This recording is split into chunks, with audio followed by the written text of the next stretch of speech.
The following content does not reflect the opinions of Fox Sports Radio.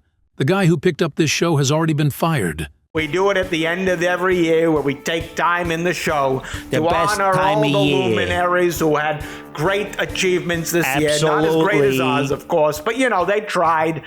So now it's time to cue the music and begin the Fusco Year-End Awards. Yeah, here we go. The Fusco Year-End Awards.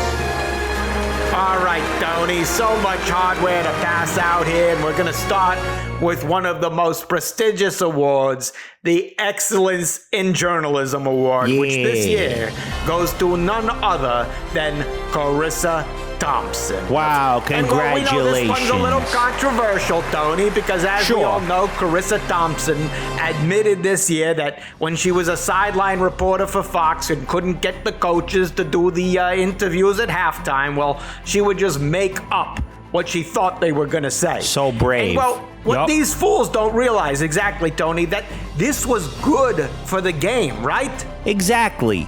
She was doing the coaches a favor by not making them spend time and energy doing the interview. Yep. Instead, they could spend those precious 2 minutes focusing on the X's and O's of the game, while Charissa took care of the quotes for them. Yup, and I heard that the reason the Seahawks lost Super Bowl 40 to the Steelers was because Melissa Stark stopped Mike Holmgren as he was rushing off the field at halftime, costing him precious time, not allowing him to, make the halftime adjustments that would have won them the game. Just terrible journalism there by Melissa Stark. Absolutely. And congratulations to Charissa Thompson for your work and your bravery, winning the Excellence in Journalism Congrats, Award. Charissa. Yeah. And that moves to our second award of the show, the Best Deliberate Injury Award. Oh, great award. And of course, that goes to none other than Aaron Rodgers. Wow, what a win for Mr. Rodgers. Just a few minutes into his first game with the Jets, he looked around and quickly realized this was all just a total waste of his time. Absolutely, and so he would be smart. better off just getting injured and crippled rather than playing for the Jets. And this was just such a smart move, wasn't it, Tony? Absolutely. And when you think about it, he's the real MVP because he valued himself more than anyone else. So well said, Tony, and congratulations to Aaron Rodgers, not just on the award, but also the 17 or 18 weeks vacation he took in the middle of the season. Very smart there. So smart. To another prestigious award, Tony. This one is the Courage Award, and love this award. It takes a lot to go against the grain in this world, doesn't it? Stand up for your beliefs. For what is right, exactly, and that's why this year's winner of the Courage Award is someone who embodied that spirit more than anyone else. Heroic Super Bowl groundskeeper George Toma. Well deserved, Mr. Toma. Yep. As you all know, after the Super Bowl was wrongly handed to the Chiefs, he came forward and blew the whistle on NFL field director Ed Mangan, who improperly installed and managed the grass for the Super Bowl, which was clearly too slippery to play Way too wet. And we all remember what Toma said about how Mangan managed that grass so poorly. He said, quote, "He had only one sanding. He should have had 2 or 3 sandings, but he didn't do shit."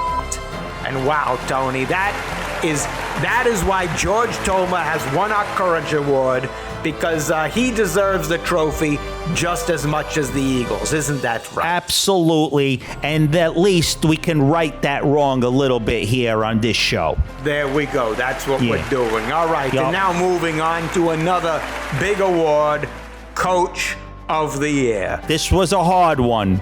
This was a hard one. And actually there was a shocker in this category, Tony, wasn't it? Because, all the pundits out there, they said it was going to be Nick Sirianni. We thought so too. But, we finally had to decide that it had to go to one coach who somehow just deserved it more. Absolutely. And, of course, we're talking about none other than now fired Michigan State head coach Mel Tucker. Congratulations, who saw his 10-year, Mel Tucker. $95 million contract go up in smoke over an alleged phone sex call. But, as we discussed on this show several times, Tony, must have been some kind of misunderstanding here, because how do we even know he was talking sex? I mean, he could have been just talking football, right? Yeah, I mean, how do we know he wasn't just giving this woman football advice and this wasn't all just a big misunderstanding? Yep. You got to chase those deep balls and hold on to those balls nice and tight and get that penetration up the middle and then go deep on those balls. Or, go for the sack. And when you get the sack, give that guy a good licking and go deep on his balls. Yep. And when you feel the rush because they're coming in hot for those balls, you got to take those balls deep and jam them down their throat. All of that sounds like X's and O's to me. Absolutely, Tony. Just clearly when you lay it out like that, Mel Tucker has been wronged here, probably. 100%. And thus deserves our Coach of the Year award. Yeah, and I think this couldn't agree hopefully more. makes up for everything for him. Absolutely. Congrats, Mr. Tucker. Yeah. All right, then now to another major award here, Tony. The one for most productive season. And, there were many great performances So to many choose great from, performances. But one name stood above all, didn't it, Tony? Just a a man giant. who went truly above and beyond. Giant among men. And that is Dolphins wide receiver Tyreek Hill. Not only putting up monster numbers on the field, but monster numbers off the field. Totally. Just listen to these numbers, Tony. He fathered 3 different children with 3 different women in the span of just a few months. Just unbelievable production. Incredible there, like we've never performance. seen. And Tony, but like usual, Tony, this has garnered criticism, hasn't it? Yup, but just watch. Those fools who are criticizing Tyreek Hill are going to be eating their words come the 2044 NFL Draft, when we are now guaranteed, thanks to Tyreek Hill, to have the best class of wide receivers in NFL history. So we thank Tyreek Hill for his contributions to the game of football. Absolutely, and that's why he's taken home the most productive season Congrats, award. Mr. Here we Hill. go, Tony. This is it. What you've all been This waiting is the big for. one. The culmination of this show, and frankly, the whole year, Tony. It all leads This is to it. this. The biggest award of the night, the award for biggest failure. And, wow, Tony. This is it, the big so one. many names to choose from. So let's read through all the nominees. Patrick Mahomes, Russell Wilson, Brandon Staley, Josh McDaniels, Bill Belichick, Tom Brady, who retired, but still did nothing. Doing nothing, but he sucks. Exactly, totally. James Harden, the entire Philadelphia Phillies for only getting to the NLCS. All of Major League Baseball for putting the Texas Rangers and Arizona Diamondbacks in the World Series. Disaster. The entire NFL officiating system. Indiana Jones and the Dial of Destiny. Terrible. Horrible. Joe Biden, of course. Disaster. And finally, Dak Prescott. Whoa.